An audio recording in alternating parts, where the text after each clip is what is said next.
په نن ویډیو کې به مونږ ریویو کوو د یو داسې ګیمبل تاسو کتلی شئ د موبایل سټیبلایزر ګیمبل چې دا ډېر زیات زبردست خوندور او د دې کم فنکشن چې دی هغه ډېر زیات حیرانونکي دي سره سره د دې استعمال څنګه دی دا به تاسو ته په ننني ویډیو کې ښیم او دا ما د او ایل ایکس نه اخیستل انشاءالله پر ویډیو کې به تاسو ته زه او ایل ایکس طریقو ښیم تاسو څنګه کولی شئ چې خپل زاړه څیزونه په هغې باندې خرڅ کړئ یا د هغې نه زاړه څیزونه واخلئ په ارزان ریټ باندې نو راځئ چې د دې ریویو اول وګورو نو قدرمنو کتونکو تاسو کتلی شئ چې د دې سره دا ډبه ده او د دې نوم دی موبایل 3 کومبو دا تاسو کتلی شئ نو دا ډبه چې ده په دې کې دا ګیمبل راځي دغه شانتې د دې سره دا دویمه ډبه راځي دا دویمه ډبه تاسو کتلی شئ نو په دې کې به تاسو ته میلاو شي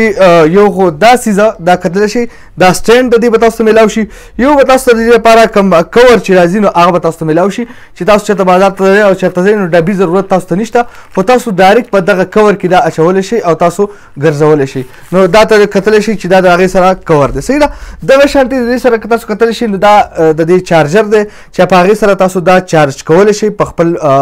د عام چارجر نه صحیح ده نو اوس راځئ د دې ریویو کوو چې دا تاسو یوز کولی څنګه شئ صحیح ده نو د دې ریویو کوو او بیا خبرې کوو د ټول اول خو به ته کې تاسو موبایل سیټ کوئ داسې به سیټ کوئ چې دا له پاسه بالکل سیده راشي تاسو کتلی شئ بالکل په لیول باندې راشي صحیح شو د دې نه بعد دا تاسو کتلی شئ په دې کې دلته کې دا سټارټ بټن دی نو تاسو په دې باندې لږ ساعت لپاره زور کوئ کله چې زور کوي نو دا به اټومیټکلی تاسو کتلی شئ چې دا به خپل ځای له راشي صحیح ده اوس دا خو تاسو داسې کته ښودلی هم شئ خو که تاسو غواړئ استعمالوئ نو دا تاسو استعمالولی هم شئ صحیح ده د دې خپل یو ایپ راځي خو اول تاسو ته بهر فنکشن ښیم بیا تاسو ته د ایپ فنکشنز هم ښیم چې ایپ څه کار کوي د دې صحیح ده ښه په دې کې یو بټن دا لګېدلی دا غټ بټن لګېدلی تاسو کتلی شئ نو په دې باندې تاسو دا خوځولی شئ دا تاسو کتلی شئ بره بوځئ کته بوځئ په دې باندې تاسو خوځولی شئ دغه شانې په دې باندې تاسو ویډیو ریکارډینګ تصویران ویستی شئ هر څه کولی شئ دغه شانې که تاسو سایډ ته په دې باندې دا بټن وګورئ نو په دې باندې یو زوم ان دی زوم آوټ دی که تاسو کس زوم کوئ یا زوم آوټ کوئ نو هغه دی صحیح ده ښه پیچې طرف ته تاسو کتلی شئ شاته دا بټن لګېدلی دی دا تاسو کتلی شئ نو په دې سره تاسو دا لاک کولی شئ مثال په طور دا ما لاک کو صحیح ده که اوس زه دغه هر څنګه خوځوم تاسو کتلی شئ خو موبایل چې دی نو هغه په ځای خو که زه لاک نه وباسم نو بیا دا خامخا ډکېږي صحیح ده اوس راځو د دې ایپ ته د دې د ایپ خاصیتونه ګورو صحیح ده د دې ایپ به تاسو ته په دې ډبه په دې شاته دې کتلی شئ چې د آیفون لپاره او انډرایډ لپاره به د دې تاسو دواړو ایپ میلاو شي دا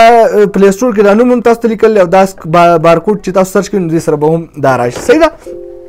ها اوس راځو د دې دغه سره یو دا چې دی تاسو دا بټن چې ډبل وهئ دا ایم نو دا داسې کېږي موبایل تاسو کتلی شئ او که دغه شانتې تاسو بیا ډبل وهئ نو دا سنګل کېږي تاسو څنګه ویډیو غواړئ تاسو کولی شئ صحیح ده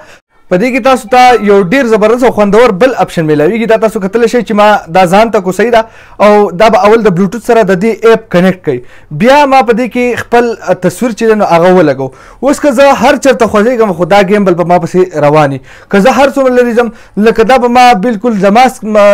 شکل به راولي نور څه به نه راولي نو په ولاګینګ کې هم دا ډېر زبردست کار تاسو له راکولی شي دا تاسو کتلی شئ که زه داسې ځمه که زه داسې ځمه هر څنګه چې ځمه خدای به تاویږي صحیح ده نو په دغه طریقې سره چې بیا تاسو فیس آوټ کوئ نو دی به اټومیټکلی چې دی که نه دی بیا دغه شي صحیح ده یعنې دی بیا ستاسو فیس چې دی نو هغه واپس لرې کړي صحیح ده نو دغه ګیمبل دی انشاءالله بیا په اولکس باندې هم ویډیو جوړوم چې د هغې څه کار دی څنګه کار دی څه شی دی نو انشاءالله زر تر زره په هغې باندې هم ویډیو جوړه کړو نو دا ونه ویډیو خوښ شي ویډیو لایک کړئ ویډیو د خپل ملګرو سره شیر کړئ که څوک د داسې څیزونو شوقیان وي نو هغوی پکې ضروري مینشن کړئ پوه شي چې هغوی هم د دې په طریقه باندې پوه شي نو تر بل ویډیو د خپل ځان ډېر زیات خیال ساتئ د الله په امان